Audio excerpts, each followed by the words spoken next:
John Gospel chapter 10. యోహాను సువార్త 10వ అధ్యాయము Verse 10. యోహాను సువార్త 10వ అధ్యాయము 10వ వచనం.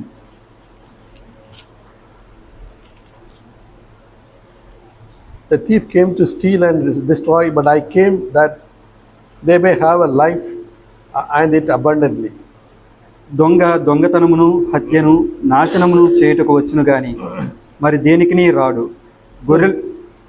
Jesus came to give that abundant life. యేసు ప్రభు మనకు జీవాన్ని ఇవ్వడానికి, సమృద్ధిగా ఇవ్వడానికి వచ్చాడు. Life came to give us life and abundance. ఆయన జీవాన్ని ఇవ్వడానికి వచ్చారు, అది సమృద్ధిగా ఇవ్వడానికి వచ్చారు. So it is not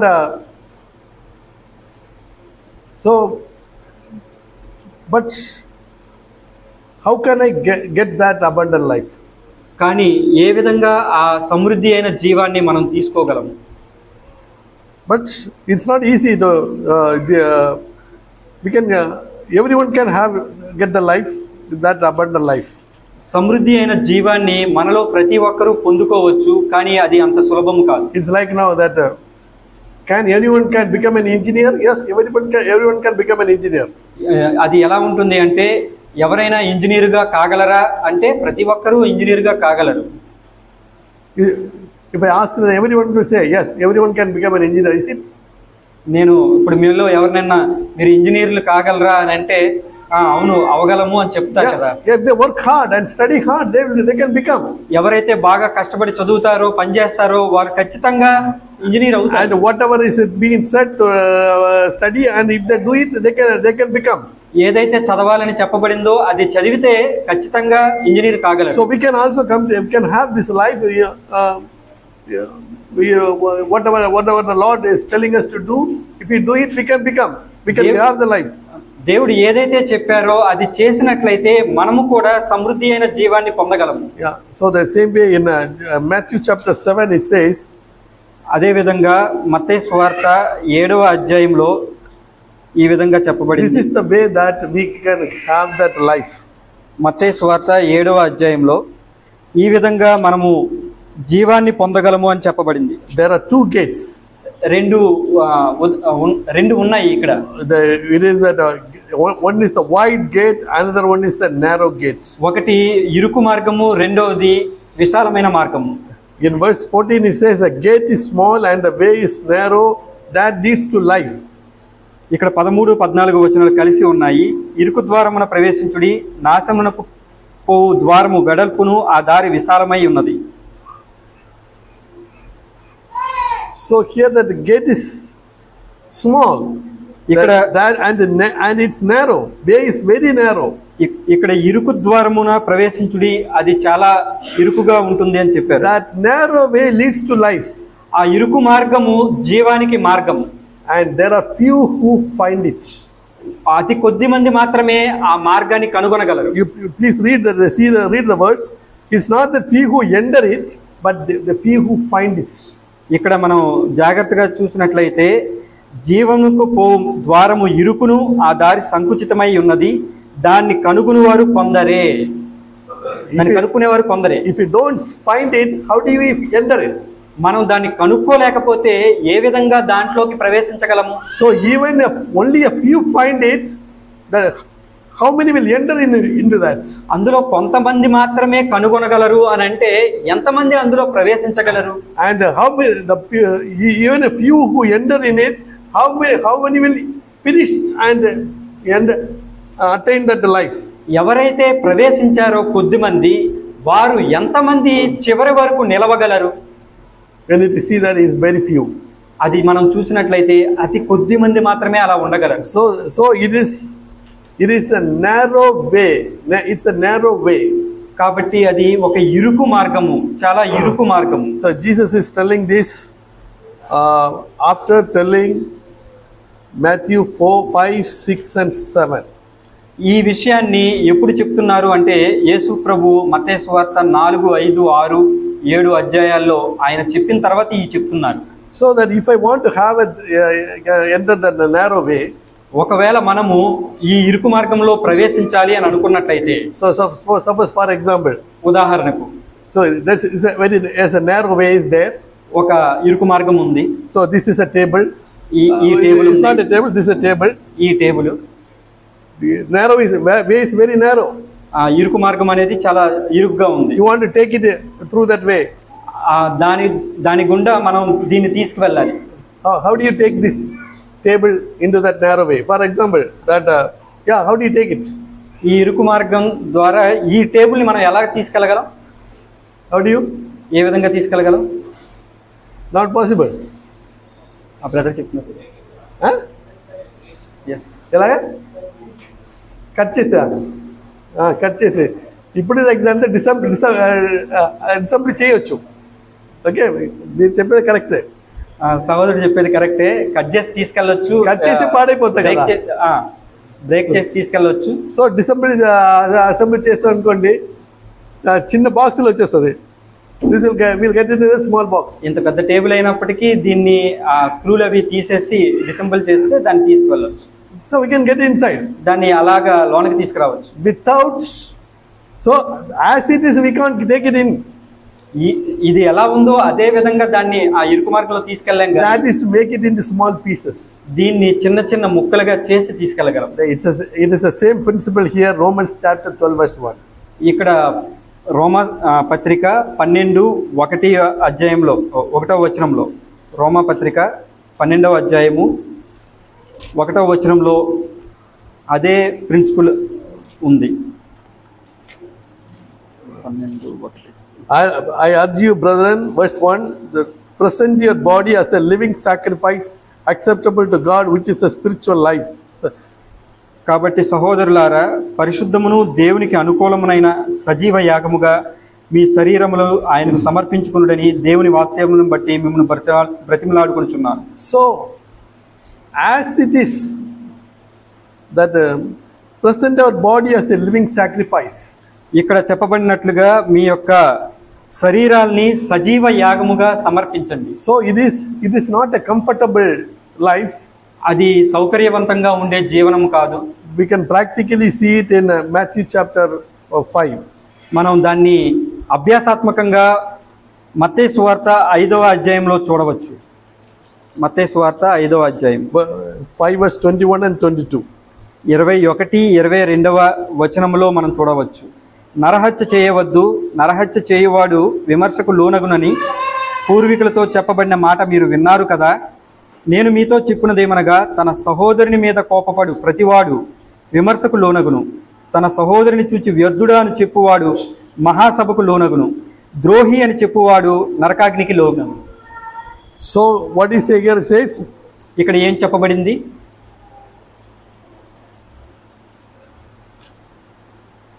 If you get angry, we will go to hell.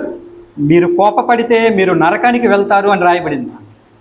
So if I want to enter into the narrow way, నేను ఒకవేళ ఇరుకు మార్గంలో ప్రవేశించాలనుకుంటే,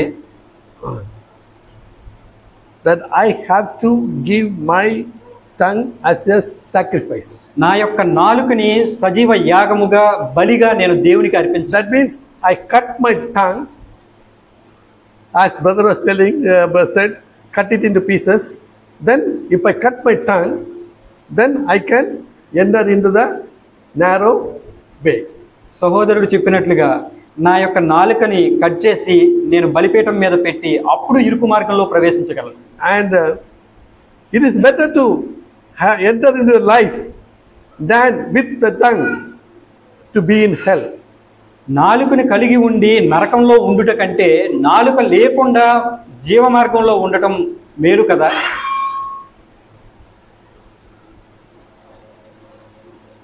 So this is the life. This is the narrow way. This is not a broad way. It's a narrow way. ఇదే జీవ మార్గము, ఇదే ఇరుకు మార్గము. ఇది విశాలమైన మార్గము కాదు కానీ ఇరుకు మార్గం. And so that we have to give our tongue as a living sacrifice. కాబట్టి మన యొక్క నాలుకని సజీవ యాగముగా మనం దేవునికి బలిపీఠం మీద పెట్టాలి. Yeah, that tongue commits so many sins. అవును, నాలుక అనేకమైన పాపములు చేస్తూ ఉంటుంది. speak evil of others, ఇతరుల గురించి చెడుగా మాట్లాడుతుంది, and boast about ourselves, మన గురించి మనం గొప్పలు చెప్పుకునేలా చేస్తుంది. and by word and we can murder others, మనం నోటి మాట చేత ఇతరుల్ని హత్య చేసేలా చేస్తుంది. and we hurt our wives and our partners, మన యొక్క భార్యలను భర్తలను వారు బాధపడేలాగా మాట్లాడేలా చేస్తుంది. and it's like the tongue is like a fire, నాలుక అనేది ఒక అగ్ని లాంటిది. and that tongue, if you separate it, then the fire will be extinguished. అటువంటి నాలుకను మనము విడదీసినట్లయితే ఆ అగ్ని ఆరిపోతుంది. So we have to, so that if I want to have that life, I have to cut it. I'm not telling you to physically cut it, as if I don't have the tongue. నేను అటువంటి జీవాన్ని పొందాలి అని అంటే భౌతికంగా నాలుకని కొయ్యాలని చెప్పటం లేదు, కానీ నాలుకని ఆ విధంగా ఉపయోగించకూడదు అని చెప్తుంది. That means you put a zip. దాని అర్థం ఏంటంటే మనం ఒక జిప్ పెట్టుకోవాలి. So when we are tempted to tell something, tempted to get angry, tempted to speak a harsh word toward our wife, ఒక కఠినమైన మాటని కానీ ఒక చెడు మాటని కానీ మనం మాట్లాడడానికి శోధించబడినప్పుడు మనము జాగ్రత్త కలిగి ఉండాలి. Jesus put a zip in his mouth. You know that? మీకు తెలుసా, యేసు ప్రభువు గారు కూడా ఆయన మాట్లాడకుండా కొన్నిసార్లు ఉన్నారు. You know that? మీకు తెలుసా అది? He did not open his mouth. ఆయన నోరు ఆయన తెరవలేదు. He did not. He is like a sheep. He did not open his mouth. గొర్రె పిల్ల వలె ఆయన ఒక్కసారి కూడా మాట్లాడకుండా ఉన్నారు. Because of that, he ended the life. దాని వలన మాత్రమే ఆయన జీవంలో ప్రవేశించారు. If he would have opened his mouth, ఒకవేళ ఆయన నోరు తెరిచినట్లయితే he would not be a savior to us. He will face death. ఆయన మనకు రక్షకుడిగా ఉండేవాడు కాదు, ఆయన మరణాన్ని పొందేవాడు. So that Jesus also gone in the same narrow way without opening his tongue and gave his tongue as an offering sacrifice to his Father. యేసు ప్రభువు కూడా ఆయన నోరు తెరవకుండా ఆయన నాలుకని ప్రభువుకి తండ్రికి అప్పగించి ఆయన జీవంలో ప్రవేశించారు. And so there's no other way.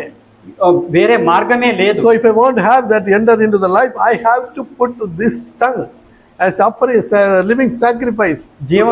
జీవ మార్గంలో ప్రవేశించాలి అని అంటే నా నాలుకని ఖచ్చితంగా నేను దేవునికి సమర్పించాలి. And the second thing, రెండవది, and verse 27 is we see here, 27వ వచనంలో మనం చూస్తాము, వ్యభిచారం చేయవద్దని చెప్పబడిన మాట మీరు విన్నారు కదా, నేను మీతో చెప్పినదేమనగా ఒక స్త్రీని మోహపు చూపుతో చూచు ప్రతివాడు అప్పుడే తన హృదయమందు ఆమెతో వ్యభిచారం చేసిన వాడెవరు.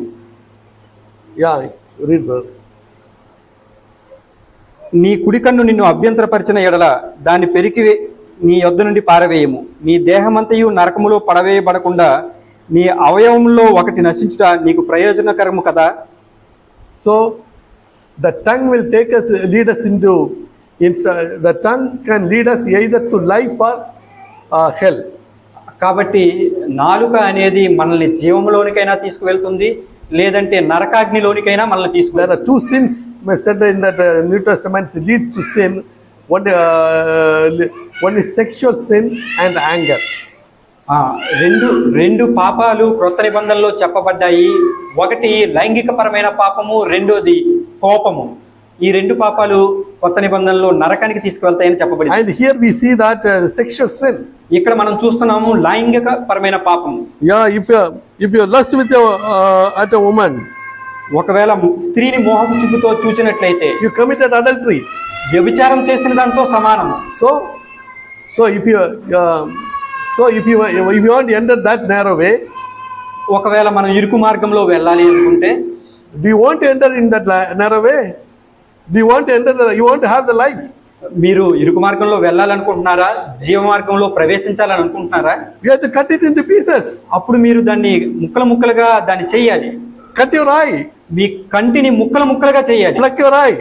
మీ కంటిని ముక్కలుగా చేయాలి. That's what it says. If your right hand makes you to sin, tear it out and throw it from you. ఇక్కడ 29వ వచనంలో చెప్పబడుతుంది, నీ కుడి కన్ను నిన్ను అభ్యంతరపరచని యెడల దాన్ని పెరికి నీ యొద్ద నుండి పారవేయము. It is better for you to lose one eye. నీకు ఉన్న ఒక కంటిని నువ్వు కోల్పోవడం మంచిది. And if your right hand makes you to stumble, cut it off. నీ కుడి చెయ్యి నిన్ను అభ్యంతరపరచని యెడల దాన్ని నరికి నీ యొద్ద నుండి పారవేయి. And if your hand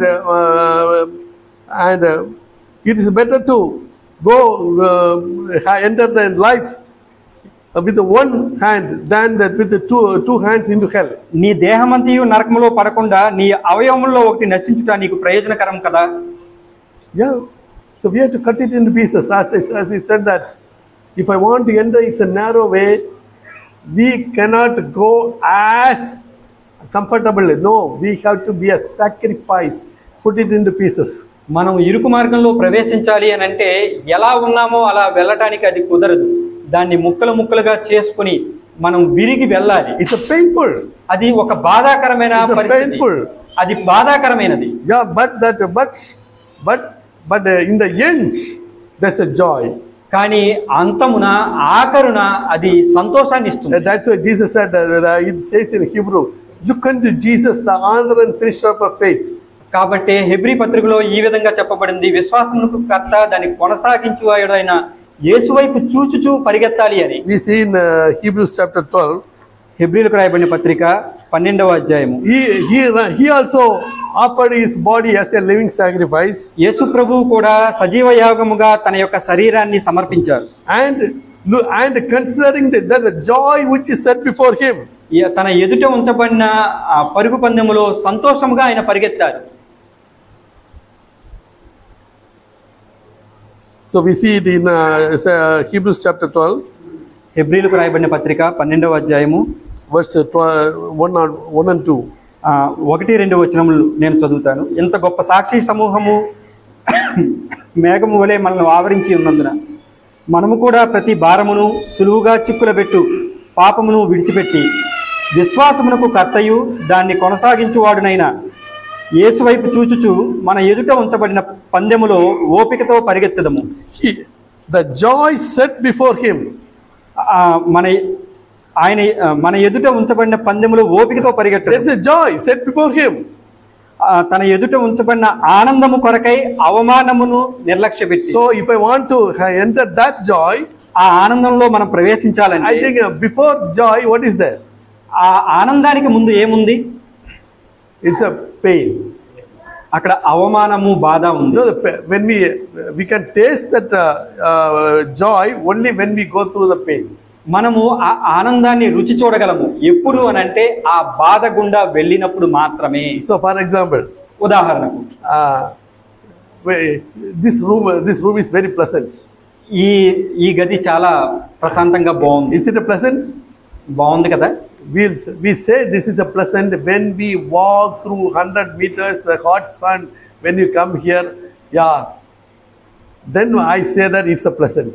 మనము ఒక 100 మీటర్లు ఆ ఎండలో నడుచుకుంటూ వచ్చిన తర్వాత ఈ రూమ్ లోకి వచ్చినప్పుడు, ఈ గదిలోకి వచ్చినప్పుడు ఇది బాగుంది అని మనం చెప్తాం. Yeah, so we enjoy the joy when we say it is I entered a joy when I go through the pain, suffering. నేను ఆనందాన్ని ఎప్పుడు పొందుతాను అంటే ఆ బాధ గుండా వెళ్ళినప్పుడు చివరికి నేను ఆనందాన్ని పొందుతాను. So when we go going through that narrow way, it is not a joyful thing. ఇరుకు మార్గము గుండా మనం వెళ్తూ ఉన్నప్పుడు అది సంతోషంగా మనకు అనిపించదు కానీ, but it is a painful. అది బాధాకరంగానే ఉంటుంది కానీ, sorrowful. అది దుఃఖకరంగానే ఉంటుంది కానీ, it's a humiliating. అది మనల్ని తగ్గించే విధంగా కనిపిస్తుంది కానీ, but there's a joy. కానీ అంతమున చివరన ఆనందం ఉంది. So that if I want to go enter into that, we have to present our body as a present our eye as a living sacrifice. జీవమును మనం పొందాలి అని అంటే మన కళ్ళను మన చేతులను దేవునికి సజీవ యాగముగా అర్పించాలి. So in verse 31 it says of Matthew chapter 7. మత్తయి సువార్త 7వ అధ్యాయము. మత్తయి సువార్త 7వ అధ్యాయము 7. Matthew 7. 7. Yeah. It says that verse 32. I say to you that everyone who is divorced his wife, they commit adultery. మత్తయి సువార్త 7వ అధ్యాయము 5:32. Sorry, 5:32. క్షమించండి, మత్తయి సువార్త 5వ అధ్యాయము 32వ వచనము. నేను మీతో చెప్పున్నదేమనగా, వ్యభిచార కారణమును బట్టి గాక తన భార్యను విడనాడు ప్రతివాడును ఆమెను వ్యభిచారినిగా చేయుచున్నాడు. So that he says that everyone who divorce, I think we don't divorce. ఇక్కడ ఏమని చెప్పబడుతుందంటే, ఎవరైతే విడాకులు ఇస్తారో, నేను అనుకుంటున్నాను మనం విడాకులు ఇవ్వం, కానీ separate us. ఎవరైతే విడిగా ఉండాలని కోరుకుంటారు. That means if you don't talk to your wife, దాని అర్థం ఏంటంటే మీ భార్యతో మీరు మాట్లాడకుండా ఉన్నట్లయితే separation. Isn't it a separation? అది ఎడబాటు కాదా? Divorce is a separation. విడాకులు అంటే ఎడబాటే. Brothers, sisters, have you gone through that any time you are not talking to your husband is not talking to you sometimes? Have you gone through the stage? సహోదరిలారా, ఎప్పుడైనా మీ భర్తలతో మీరు మాట్లాడకుండా కొంత time మీరు ఉన్నారా? అది ఎడబాటు కాదా? Our husbands, that is not that sometimes we may not even talk to her. I'm talking about the beginning of my days. Yes, I was like that.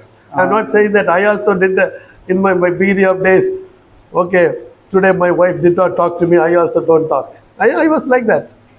భర్తలారా, నేను మొట్టమొదటి దినాల గురించి చెప్తున్నాను. పెళ్ళైన కొత్తలో మనం మాట్లాడకుండా కోపంతో ఎడబాటును కలిగి ఉండలేదా మనం? Yeah. అవును. But that is the first step of the divorce. అది విడాకులు పొందడానికి అవడానికి మొట్టమొదటి అడుగు. అది is a continue like that. అది ఒకవేళ అలాగే ఉన్నట్లయితే, కొనసాగినట్లయితే, and continue like that, and speaking about evils and thinking about what are the things, if we continue like that, it leads to divorce. మాట్లాడకుండా చెడుగా ఆలోచించుకుని చెడుగా మనం తలంచుకుంటూ ఉంటే అది చివరికి విడాకుల వరకు వెళుతుంది. And so that we have to, that is why Bible says, if do not keep anger until the setting of the sun. అందుకనే బైబిల్లో చెప్పబడుతుంది, మీ కోపము సూర్యాస్తము లోపలే అది తగ్గిపోవాలి. And set it right. అది మీరు సరి చేసేసుకోవాలి. Find peace with your wife. మీ యొక్క భార్యతో లేక మీ యొక్క భర్తతో మీరు శాంతి పడాలి. Find peace with your husband. మీ యొక్క సహభాగస్వామితో మీరు శాంతి సమాధానం కలిగి ఉండాలి. And offer your ego. Put your death to your ego. మీ యొక్క అహాన్ని, మీ యొక్క అహంకారాన్ని మీరు బలిగా అర్పించాలి. Oh, I am the head of this home. నేను ఈ ఇంటికి తలని కదా. I am the lead, I am the head.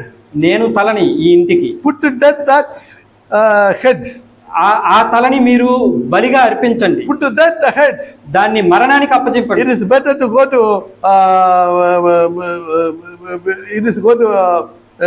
life without head than to hell with our own head. మనం తల కలిగి ఉండి నరకాగ్నిలో వెళ్ళడానికంటే తల లేకుండా ఉండి జీవంలో ప్రవేశించడం మేలు కాదా? It's better to go to that without having that ego of headship.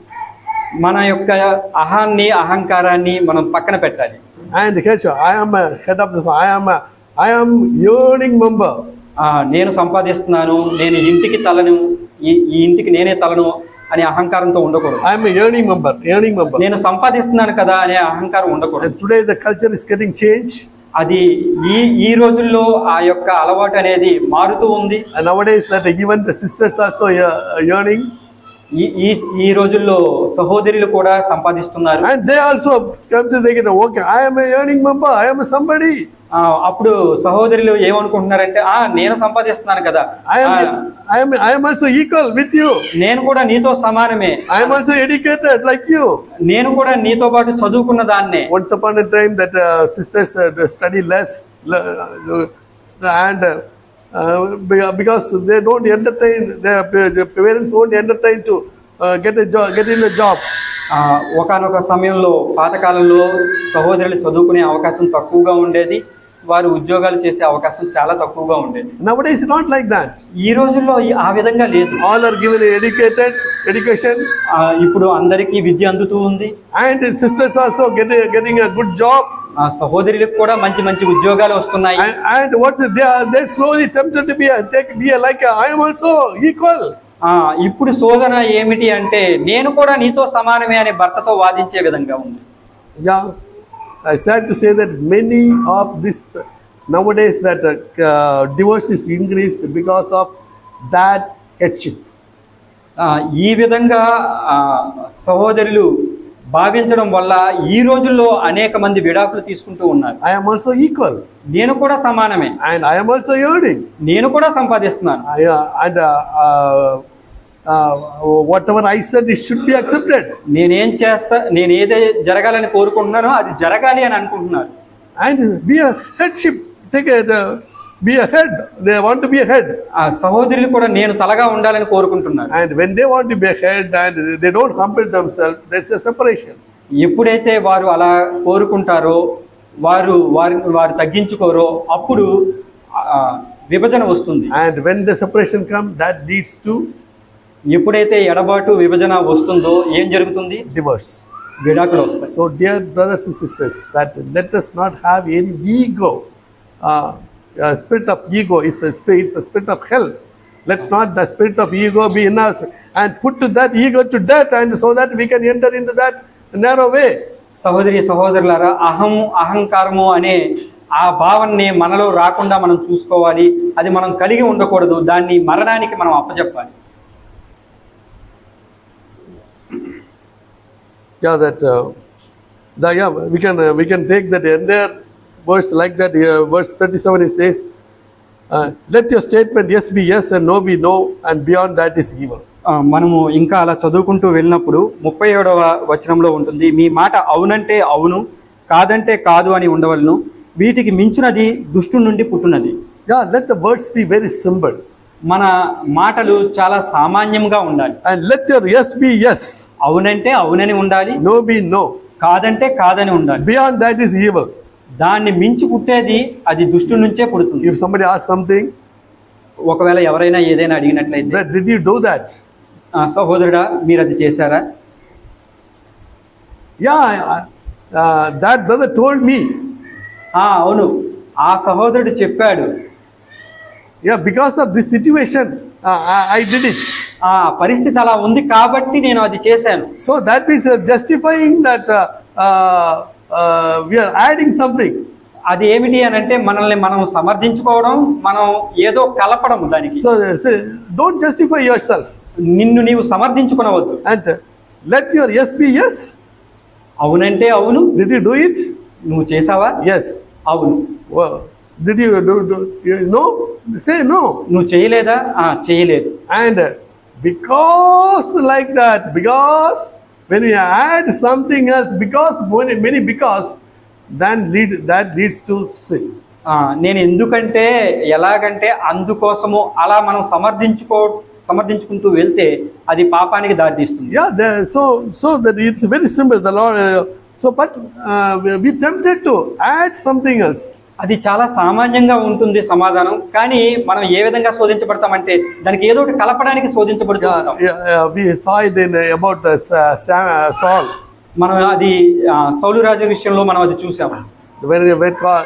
Did you kill all the Amalekites? మీరు అందరూ అమాలేకుల్ని చంపేశారని అడిగితే, did you kill all that animals?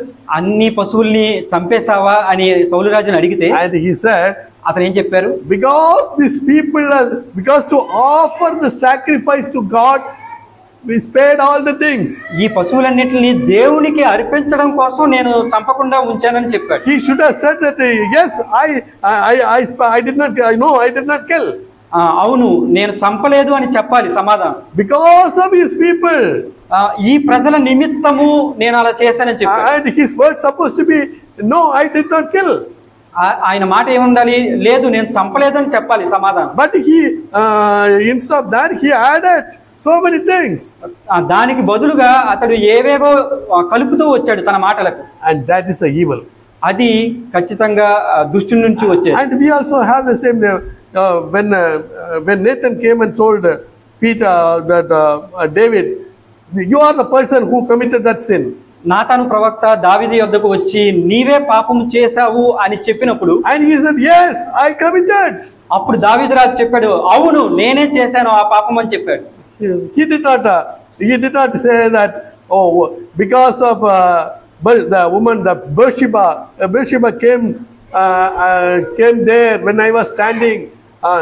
She is because of that I fell into the sin. No, he did not say like that. దావీదు తన తప్పును Bathsheba మీద తోసివేయలేదు. ఆమె వచ్చింది కాబట్టి, ఆమె అలా ఉంది కాబట్టి నేను చేశాను అని ఆమె మీద తప్పు నేరం తొయ్యలేదు. He committed, yes, I committed sin. అతడు ఒప్పుకున్నాడు, నేను పాపం చేశాను, నేనే చేశాను ఆ పాపం అని ఒప్పుకున్నాడు. That's the same way that we should be having that let your yes be yes, no be no.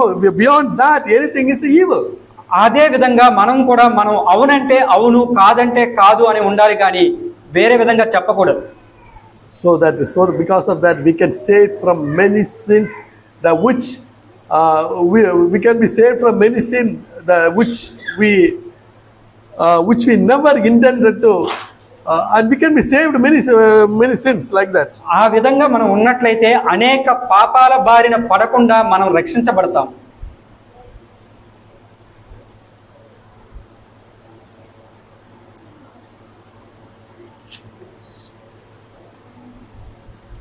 So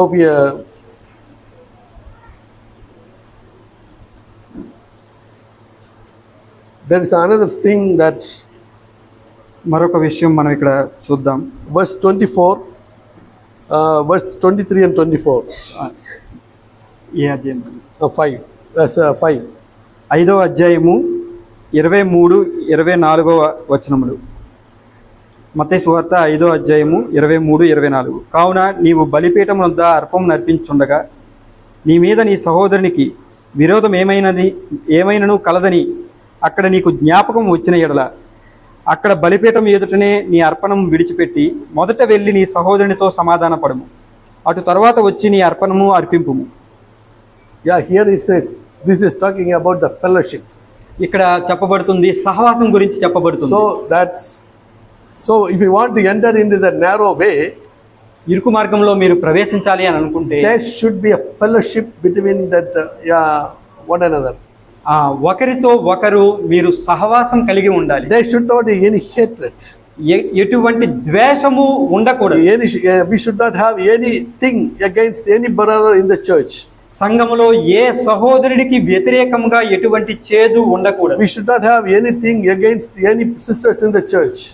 ఎటువంటి చేదు వ్యతిరేక భావన మీ సహోదరుల్లో ఉండకూడదు. So if we have something like that, we cannot enter into that narrow way. అలా ఉంటే మాత్రమే మనం ఇరుకు మార్గంలో ప్రవేశించగలం. So here it says that if anyone, please read it. ఇక్కడ ఒకసారి చూడండి 23వ వచనము. When you present your offering, when you come to the church, when you come to church, నీ అర్పణని నువ్వు అర్పించేటప్పుడు, మీరు సంఘానికి వచ్చేటప్పుడు, and you remember that your brother has something against you. ఒకవేళ నీ సహోదరుని మీద నీకు ఏదైనా వ్యతిరేకము ఉన్నట్లయితే, మీకు జ్ఞాపకం వస్తే, yeah, we both are here, మేమిద్దరం ఇక్కడ ఉన్నాము. Yeah, that just now if I remember that, okay, I have something against brother Venkateshwar Rao. ఒకవేళ నాకు జ్ఞాపకం వచ్చింది, నాకు వెంకటేశ్వరరావు బ్రదర్కి వ్యతిరేకంగా ఏదో ఒకటి ఉందని. Yeah, he did something. అతను ఏదో చేశాడు. He spoke against me on that day. ఆ రోజు నాకు వ్యతిరేకంగా మాట్లాడాడు. And no, it's I cannot forgive him. నేను అతన్ని క్షమించలేను.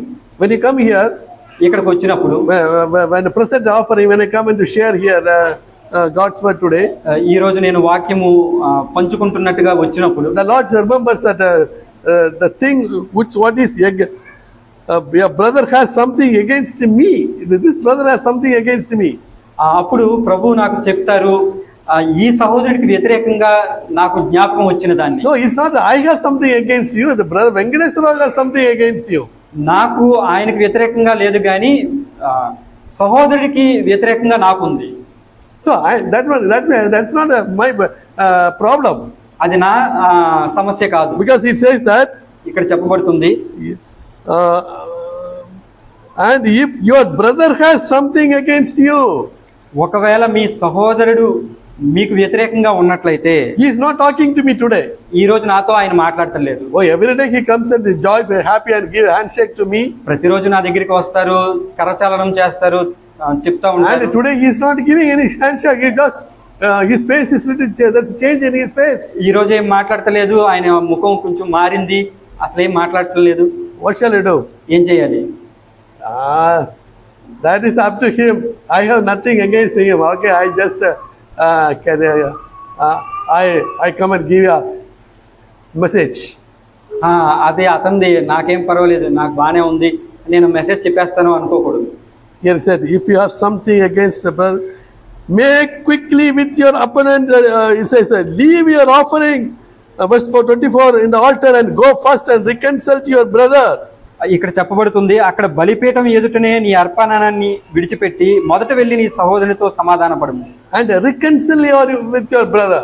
నీ సహోదరునితో సమాధానపడుము. So that if I want to have to walk in this way, I have to reconcile with the other brothers and the sisters in the church. మనం ఇరుకు మార్గంలో ప్రవేశించాలి అని అంటే ఇతర సహోదర సహోదరులతో మనం సమాధానంగా ఉండాలి. And if I don't have if there's no reconciliation, I cannot enter into that narrow way. ఒకవేళ మనం ఇతరులతో సమాధానంగా లేకుండా ఉన్నట్లయితే ఆ ఇరుకు మార్గంలో మనం ప్రవేశించలేము. And the present it's not that I have something against, he has something against me. ఇది నాకు అతనికి వ్యతిరేకంగా లేదు అని కాదు, కానీ అతనికి నాకు వ్యతిరేకంగా ఉందని అనుకున్నాయినా. Though it is his fault, అది అతని తప్పు అయినప్పటికీ, but here it says you can't make quickly that reconcile with him. మీరు వెళ్ళి ఆయనతో సమాధాన పడండి అని ఇక్కడ చెప్పబడుతుంది. You go first. నువ్వు ముందు వెళ్ళు and reconcile to your brother. నీ సహోదరునితో సమాధాన పడు. Then come and present your offering. అప్పుడు వచ్చి నీ బలిని అర్పించు. And because of this what happened? అప్పుడు దాని వల్ల ఏం జరుగుతుంది? Verse 25. 25వ వచనము. You are making your friend, you make your friend quickly with your opponent in the law. The law says that. ఇక్కడ 25వ వచనంలో, నీ ప్రతివాదితో నీవు త్రోవలో ఉండగానే త్వరగా వానితో సమాధాన పడము. లేని ఎడల ఒకవేళ నీ ప్రతివాది నిన్ను న్యాయాధిపతికి అప్పగించును, న్యాయాధిపతి నిన్ను బంట్రౌతుకు అప్పగించును, అంతటా నీవు చెరసాలలో వేయబడదు. So if I don't bring a reconciliation with a brother, the law that I give to the judge, and then I will be in the prison. ఇక్కడ నియమము ఏమిటి అని అంటే, నీ సహోదరునితో నీవు సమాధానము పడకపోయినట్లయితే నీవు ఖైదులో ఉంటావు, చెరసాలలో ఉంటావు. And what is that? A prison of sin. అక్కడ ఆ ఖైదు చెరసాల అంటే ఏంటి అంటే అది పాపములో బంధించబడి ఉంటావు. So you see, I did not commit any sin to him, but he has something, but it is my responsibility to reconcile with him. నేను ఏమి పాపం చేయనప్పటికీ నేను సమాధాన పడకపోవడం వల్ల పాపములో బంధించబడి ఉంటాను. And who is be in the prison? It's not he. I am in the prison. ఎవరున్నారు చెరసాల్లో, ఎవరున్నారు ఖైదులో అంటే అతను కాదు, నేనున్నాను. And how can I come out of that prison? ఏ విధంగా ఆ ఖైదులోంచి నేను బయటికి రాగలను? Reconcile with him.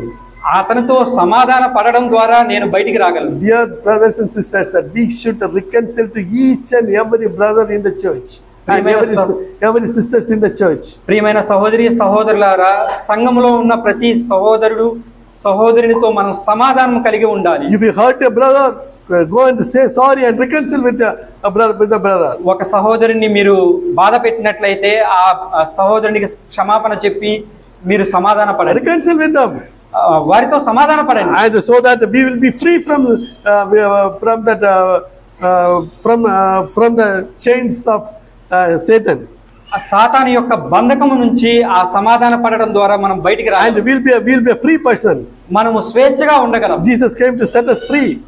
యేసు ప్రభువు మనల్ని స్వేచ్ఛగా ఉండుటకు వచ్చారు. And he did not come to bind us into as a slavery. He called us to be freedom in the spirit. మనం బానిసత్వంలో ఉండటానికి రాలేదు, కానీ స్వేచ్ఛగా ఉండటానికి దేవుడు మనల్ని పిలిచారు. And so that how can I can be free from that prison?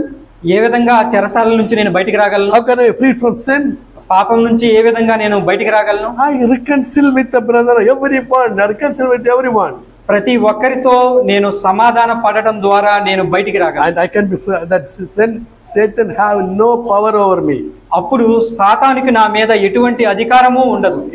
In the end of Jesus was saying that the ruler of this world is coming, but he has nothing in me.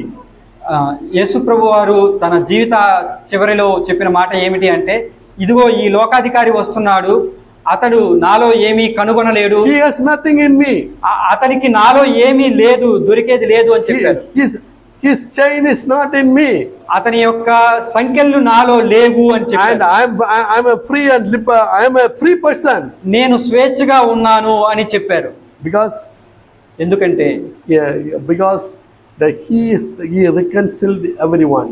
ఆయన ప్రతి వారితోనూ సమాధాన పడ్డారు. Yeah, how can we reconcile like that? ఏ విధంగా మనం సమాధాన పడగలము ఆ విధంగా? Yeah, I can tell brother, what happened? I am not able to see a smiling face from you. మనం ఏ విధంగా చెప్పగలం, సహోదరుడా ఏమైంది, నవ్వుతూ నువ్వు కనిపించట్లేదు, ఏమైంది అని మనం అడగొచ్చు. There's a distance between both of us. Why? మన ఇద్దరి మధ్య ఏదో దూరం కనిపిస్తుంది, ఏమైంది? I feel something. There's no pleasantness in both of us. మన మధ్యలో ఏదో ఎడబాటు కనిపిస్తుంది, దూరం కనిపిస్తుంది, ఏమైంది Some సహోదరుడా? distance, brother. Some distance. ఏదో కొంత దూరం అనిపిస్తుంది, ఏమైంది సహోదరుడు అని అడగాలి మనం. But that brother may say, no, brother, nothing like that. అప్పుడు ఆ సహోదరుడు చెప్పొచ్చు, లేదు బ్రదర్ ఏం లేదు, బాగానే No, brother. ఉందనొచ్చు. I say, no, brother, there is something, brother. అప్పుడు మనం చెప్తాము, లేదు బ్రదర్ ఏదో ఉంది, There చెప్పండి. is something. ఏదో ఉంది, ఏదో ఉంది. Did I hurt you anyway, anytime? నేను నిన్ను ఎక్కడైనా బాధ పెట్టానా సహోదరుడా? And did I say something anywhere? ఎక్కడైనా నీకు వ్యతిరేకంగా నేను మాట్లాడినా సహోదరుడా? And so there is something, brother. ఏదో ఉంది సహోదరుడా. Then that brother will tell us అప్పుడు ఆ సహోదరుడు చెప్తాడు, something. ఏదో ఇలా జరిగింది బ్రదర్ అని చెప్తాడు. Yeah, something, brother. Oh, it was happened one day. I said something in the church. ఒకసారి ఇలా జరిగింది సంఘంలో, నేను ఏదో ఒకసారి చెప్పాను. And it hurt that some particular family. అప్పుడు అది ఒక కుటుంబానికి బాధ కలిగించింది. And that brother, then afterwards I asked, brother, what is happened? Brother, something now. Then he said, brother, you stand up and you said that something, no, that hurt my wife. అప్పుడు ఆ సహోదరుడు చెప్పారు, సహోదరుడా మీరు ఒక మాట మీరు చెప్పినప్పుడు ఆ మాట మా కుటుంబంలో నా భార్యను హర్ట్ చేసింది, అందుకనే కొంత నాకు దూరం అనిపిస్తుంది. You see that brother did not say, but if I take a reconciliation, spirit of reconciliation, take a first step and go, that brother also freed from that prison. I also be free from the prison. సమాధాన పడటానికి మొదటి అడుగు నేను వేసినప్పుడు ఆ సహోదరుడు కూడా ముందుకు వచ్చి నేను స్వేచ్ఛగా అయ్యాను, ఆ సహోదరుడు కూడా స్వేచ్ఛగా అయ్యాడు. There's a freedom. అక్కడ స్వేచ్ఛ ఉంది. Then we can have a fellowship with one another. అప్పుడు ఒకరితో ఒకరికి సహవాసం ఉంది. So one have to humble ourselves. మనల్ని మనము తగ్గించుకోవాలి. Not to think that okay, I am somebody, I am a church elder in the church, why should she hurt or she had let her hurt. నేను సంఘంలో పెద్దను కదా, పెద్ద సహోదరుని కదా, నేనెందుకు సమాధాన పడాలి, ఆవిడ బాధపడితే బాధపడినామండి అలా అనుకోకూడదు. Be a nobody. మనం ఏమీ కానివారం. Be a nobody. మనం ఏమీ కానివారం. Take a first step. మొట్టమొదటి అడుగు తీసుకోండి. And reconcile with that brother. సహోదరులతో సమాధాన పడండి. And so that we can so that we will not be in the prison of sin. In the prison of sin. మనము పాపము చేత ఖైదులో ఉండకుండా మనము సమాధాన పడటానికి ముందుకు వెళ్ళాలి. That means that we shall overcome sin. దాని అర్థం ఏమిటి అంటే మనము పాపాన్ని జయించే వారముగా ఉంటాం. And the sin shall not dominion over us. పాపము మన మీద ప్రభుత్వం చేయదు. And so by going through this narrow way we can enter that life. ఈ విధంగా ఇరుకు మార్గమును ప్రవేశించడం ద్వారా మనం జీవానికి చేరుకోగలం. So brothers and sisters, we have to cut it all our egos and all our sinful egos and our thoughts, our hands, mouth and ears, put it into pieces as giving a living sacrifice to God. Through that we can enter into that narrow way and come into the life. సహోదరులారా, మనము మన యొక్క అహంకారాన్ని ముక్కలుగా చేసి మన కళ్ళను మన చేతులను బలిపీఠము మీద సజీవ యాగముగా దేవునికి అర్పించడం ద్వారా ఇరుకు మార్గంలో ప్రవేశించి జీవాన్ని మనం పొందగలము. So that verses the Lord is there, that is ready to help us and with the power of the Holy Spirit to lead us and enter into the life. సహోదరులారా, మనకి సహాయం చేయటకు ప్రభు ఇష్టపడుతున్నాడు. ఇరుకు మార్గంలో మనం ప్రవేశించి జీవాన్ని మనం పొందడానికి సహాయం చేస్తారు. By ourselves we cannot enter into the life. మనంతట మనమే జీవంలో ప్రవేశించలేము గాని But that with the Holy Spirit, పరిశుద్ధాత్మ శక్తి ద్వారా మనం ప్రవేశించగలం. may God help us. దేవుడు మనకు సహాయం చేయను గాక.